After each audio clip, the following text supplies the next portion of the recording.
गरुड़ पुराण। किन कर्मों से मनुष्य प्रेत बनते हैं। पितृपक्ष का समय चल रहा है, ऐसे में गरुड़ पुराण का वाचन या श्रवण करना सभी पापों से मुक्ति देने वाला होता है। यह पुराण भगवान श्री कृष्ण ने अपने भक्त और वाहन गरुड़ जी को सुनाया था। इसी में एक प्रसंग है जब भगवान बताते हैं कि प्रेत कैसे होते हैं और उनका आचरण कैसा होता है। एक बार भगवान श्री कृष्ण के भक्त, शिष्य और वाहन गरुड़ जी ने मृत्यु के बाद के जीवन के बारे में जिज्ञासा प्रकट की। तब भगवान श्री कृष्ण ने कहा कि हे गरुड़, तुम्हारे अनुरोध पर मैं तुम्हें एक कथा सुनाता हूँ। प्राचीन काल में संतप्तक नाम के एक विद्वान ने घोर तपस्या करके पापों से मुक्ति हासिल की। वह निर्मल ज्ञान प्राप्त करने के बाद वनवासी हो गए। उनका संपूर्ण जीवन तपस्या में बीत रहा था। एक दिन उनके मन में विचार आया कि मैंने कभी तीर्थ यात्रा नहीं की, जिसके बिना एक सनातन धर्मी का जीवन अधूरा माना जाता है। ऐसा सोचकर संतप्तक महान तीर्थों की यात्रा करने के लिए निकल पड़े। संतप्तक की प्रेतों से मुलाकात। ऋषि संतप्तक तीर्थों की यात्रा के लिए निकल तो पड़े थे, लेकिन उन्हें अपनी तपस्थली के अतिरिक्त किसी दूसरे क्षेत्र में विचरण करने का अनुभव नहीं था। इसलिए वह मार्ग भटक गए और एक घने जंगल में पहुंच गए। वह भूख और प्यास से पीड़ित हो रहे थे। उन्हें किसी सरोवर या तालाब की तलाश थी, लेकिन उस घने डरावने जंगल में कुछ भी दिखाई नहीं दे रहा था। चारों तरफ से सिर्फ हिंसक जानवरों की आवाज ही आ रही थी। उस जंगल में भटकते भटकते संतप्तक ऋषि को एक विशाल बरगद का पेड़ दिखाई दिया, जिस पर एक शव लटक रहा था, जिसके साथ 5 प्रेत लिपटे हुए थे। वो उस शव का भक्षण कर रहे थे। इन प्रेतों का स्वरूप बेहद विभत्स था। उनका पूरा शरीर सूखा हुआ था और उनके सभी आंतरिक अंग बाहर दिखाई दे रहे थे। संतप्तक को मारने दौड़े प्रेत। जैसे ही इन भयानक प्रेतों ने संतप्तक ऋषि को देखा, वह सभी दौड़ते हुए आए और उन्हें घेर लिया। सभी प्रेत आपस में झगड़ने लगे कि इस मनुष्य को कौन खाएगा। भयभीत होकर संतप्तक भगवान से प्रार्थना करने लगे। तब उनकी रक्षा के लिए श्रीहरि ने मणिभद्र यक्ष को भेजा, जिन्होंने अपनी ताकत से उन प्रेतों को बांध लिया और ऋषि संतप्तक के चरणों में डाल दिया। प्रेतों को सद्बुद्धि आई।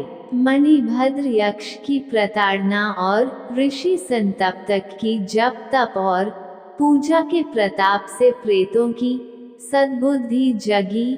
उनमें अपने पूर्वजन्म की स्मृति जग गई। वे सभी संतप्तक ऋषि से क्षमा मांगने लगे और कहने लगे कि पूर्वजन्म के पापों के कारण हम सभी प्रेतों को यह निकृष्ट योनि प्राप्त हुई है। हमारे नाम हैं पर्युषित, शुचिमुख, शीघ्रग, रोधक और लेखक। हे पापरहित ऋषिवा, आपके दर्शन करके आपके तप के प्रभाव से हमारी बुद्धि निष्पाप हो गई है। तब ऋषि संतप्तक ने उन 5 प्रेतों से उनकी इस दुर्गति का कारण पूछा। प्रेतों ने अपनी कहानी बतानी शुरू कर दी। सबसे पहले पर्युषित नाम के प्रेत ने अपनी कहानी बताई। उसने कहा कि पर्युषित का अर्थ होता है झूठा और बासी। मैंने पिछले जन्म में श्राद्ध पक्ष के दौरान विद्वान को अपने घर में भोजन के लिए न्योता दिया था, लेकिन जिस विद्वान ब्राह्मण को मैंने बुलाया था, वो बेहद वृद्ध थे और बड़ी मुश्किल से चल पाते थे। उन्हें अपने घर से मेरे घर तक पहुंचने में काफी देर लग रही थी। लेकिन इस दौरान मेरा भूख से बुरा हाल हो गया और मैंने जो भी भोजन बनाया था उसे खुद ही खा गया। इसके बाद जब बुजुर्ग विद्वान मेरे घर तक पहुंचे तो मैंने उन्हें झूठा भोजन ही परोस दिया। इस पाप के कारण मुझे प्रेत योनि मिली। दूसरे प्रेत का नाम शुचिमुख था, यानी जिसका मुख सुई के छेद के समान हो। उसने बताया कि वह पिछले जन्म में एक लुटेरा था। उसे जो कोई भी दिखाई देता था वह बिना कोई दया दिखाए उसे लूट लेता था। वह बड़ा बलवान था। एक बार एक माँ और उसका 5 साल का बेटा तीर्थयात्रा करने जा रहे थे, लेकिन रास्ते में उसे यह लुटेरा मिल गया और उसने उन दोनों से सब कुछ छीन लिया और उनकी बेहद पिटाई भी की, जिससे उन दोनों की मौत हो गई। इस पाप के कारण वह लुटेरा प्रेत बना और उसका नाम हुआ शुचिमुख।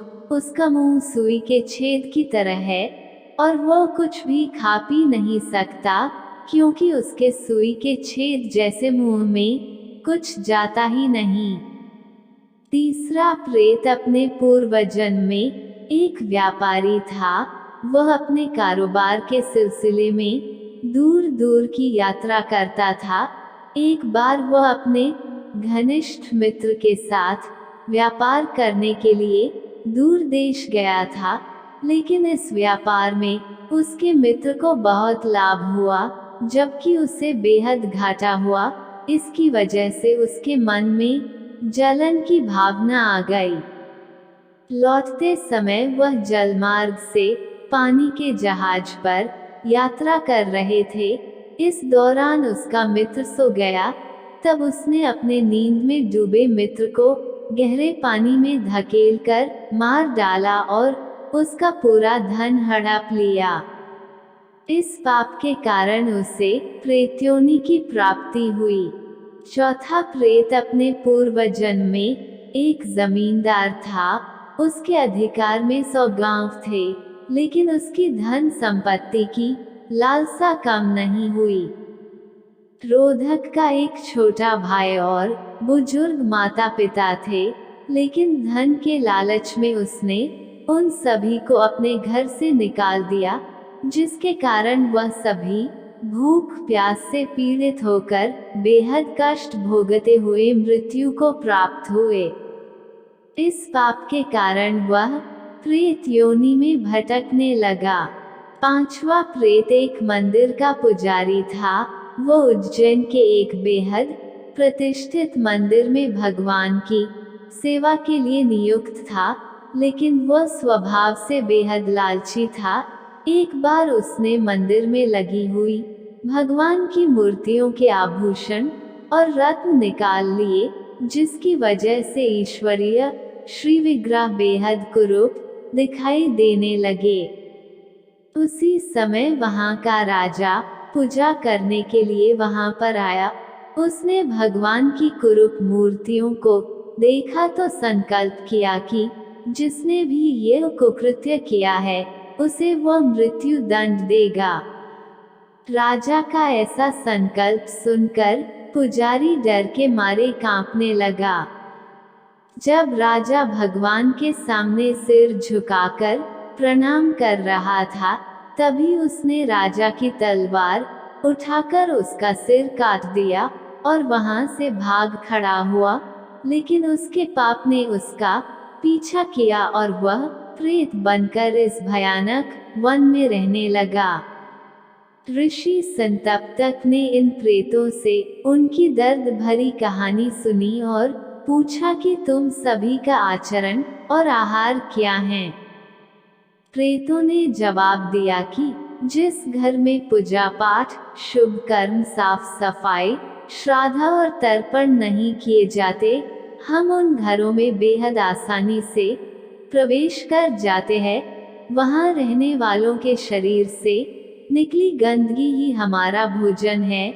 जल्दी ही हम ऐसे अशुद्ध घरों में रहने वाले लोगों को अपने जैसा बना लेते हैं।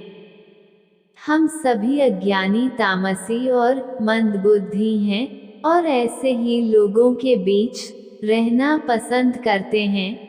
लेकिन आज आपके सत्संग और तप के प्रभाव के कारण हमारी पूर्वजन की स्मृति जग गई। ऋषि संतप्तक ने दिलाई मुक्ति।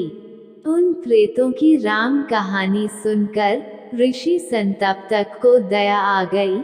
उन्होंने कहा कि हजारों वर्ष प्रेतयोनि में रहने के बाद उनके पापों का क्षय हो गया है। उन्होंने भगवान श्री कृष्ण से उन प्रेतों के पाप क्षमा कर देने की प्रार्थना की।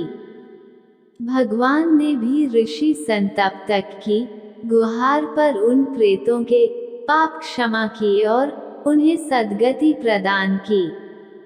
यह कथा सुनाने के बाद भगवान श्री कृष्ण ने गरुड़ जी से कहा कि मनुष्य को ऐसा लगता है कि वह भागकर अपने दुष्कर्मों से बच सकता है, लेकिन यह सत्य नहीं है। पाप मनुष्य के पीछे पीछे चलता है और आखिरकार उसे शिकार बनाकर ही दम लेता है। इसलिए पाप से दूर रहना चाहिए। यदि गलती से कोई पाप हो भी जाए तो उसके लिए तुरंत पश्चाताप करते हुए क्षमा मांगनी चाहिए। मनुष्य प्रतिदिन हजारों कर्म करता है। उन कर्मों में पाप और पुण्य दोनों होते हैं, जिनके प्रभाव से बचने के लिए उसे अपने सभी कर्म मुझे अर्थात श्री कृष्ण को समर्पित करना चाहिए और निष्काम जीवन व्यतीत करना चाहिए। कथा अच्छी लगी हो तो दोस्तों हमारे YouTube चैनल को लाइक करें, कमेंट और सब्सक्राइब करें।